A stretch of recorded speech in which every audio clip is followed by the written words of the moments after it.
Well, changes are underway 1 year after WDSU Investigates revealed signals ignored, uncovering dangerous working conditions, staffing shortages, and warning signs that workers say had been ignored for years.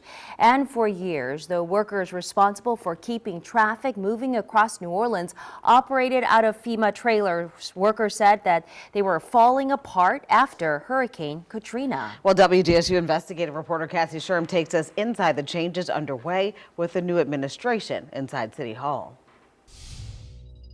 A year ago, city workers with the Traffic and Light Division reached out to me saying they felt stuck at red lights like this one here. But now that the city is making some changes, they say we're moving forward.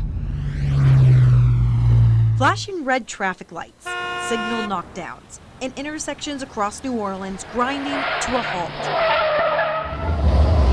But WDSU Investigates discovered the warning signs weren't stopped at the intersection. This one right here, this is the worst of the worst. Last year. Oh, wow. The people responsible for keeping traffic moving through the city of New Orleans told WDSU they were doing the job. As y'all see, that caved in.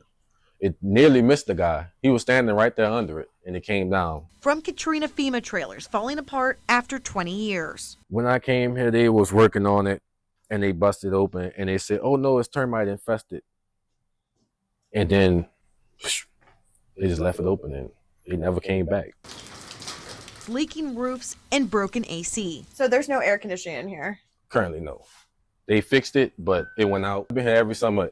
It touched over 100 degrees in these trailers. There's nowhere for us to go. The city listed the trailer's condition as fair, but WDSU Investigates later obtained hundreds of maintenance requests tied to that property over several years. How long has that been like that? Since I started working here. Showing the city knowingly left the department at red. The community found out that we're operating under these conditions, it will be an eye-opener for them, because I'm pretty sure they don't know. And they will understand, okay, that's why it takes so long. Okay, these guys do need help. After WDSU's investigation, WDSU pressed city leaders for answers. Have you been to the property before to see the trailers? Have you seen what they look like? The city acknowledging the issues. You've seen them. So Yes. The conditions are really bad. Yes. And they've been pretty bad for almost 2 decades.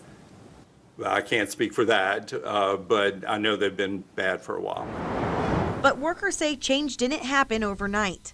Much cleaner, easier, climate controlled, much more pleasant working environment for the folks that are doing really hard work. It took nearly a year in a transition in leadership at City Hall before crews finally got the green light to move into a new climate controlled trailer. This is what we call Shop 3. Now workers are showing WDSU a very different operation. Okay, so what's in here? This machine, we do pipe cutting, pipe burning. Our storage room, we have load switches, which is for the intersection to run, it needs a load to go through.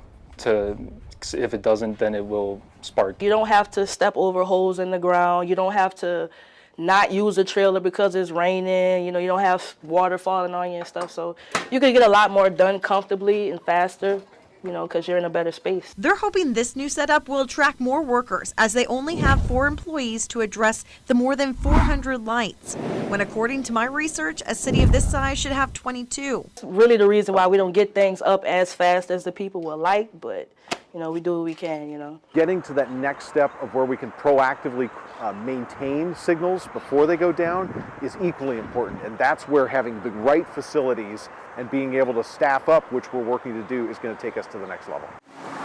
But that isn't the only detour they're facing. When we get a knockdown, we'll put the intersection it's on. City records show, on average, 3 traffic signals are hit or knocked down across New Orleans every week. Some of the most hit intersections: St. Charles and Jackson, Elysian Fields and North Miro, Chef Mentor and Johnny Jackson, and Broad and Esplanade.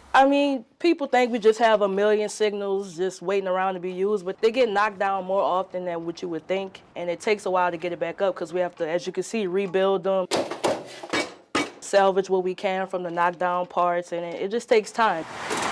And when lights stay dark or flashing too long, it becomes a safety concern.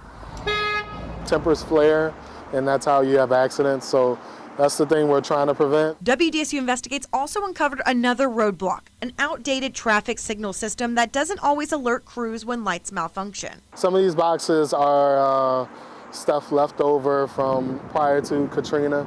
And even though they are working, we have them working because that has challenged us to be good at our job to keep them working. And when it rains, it pours. When it rains, the traffic lights start to trip because they are not wired properly. Now the city is looking to federal funds to fix the problem. Earmarks on the federal side to get a whole new upgraded system for our traffic lights, because our traffic lights, unlike other cities where by phone you can like pretty much program them and turn them on and off and things like that, we have these like huge like World War II type boxes that we're still dealing with. That's how antiquated the system is. So we'll have to do a whole overhaul. We're hoping to get connectivity across the city so that we can actually monitor the signals in real time. So after years of warning signs, workers say this system and the people behind it are no longer being ignored. We've got to get these guys out of here.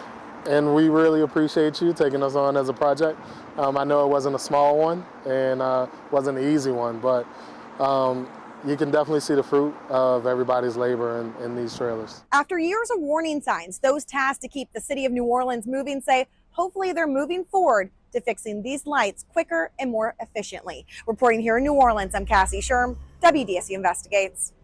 Well, workers say the next step is hiring more staff and eventually moving into the building behind the trailers, but right now those buildings are filled with court documents.